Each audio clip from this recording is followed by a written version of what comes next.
Hello, in this video I want to show you how to verify age in Roblox.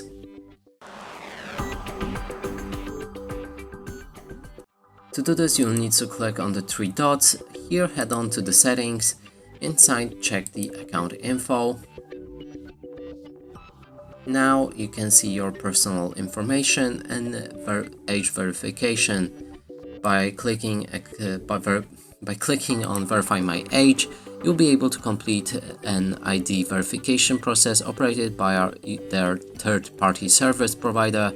You can also consent to the collection, use and sharing of your biometrics data as described in the Roblox biometric privacy notice, which you can click and read right here. I'll be showing you exactly how to do this in the video where I show you how to activate the voice chat in game.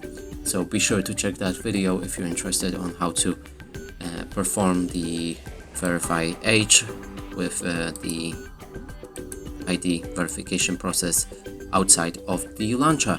And that's it for this video. Hope you like it. Please consider subscribing to our channel, leave a like and a comment below.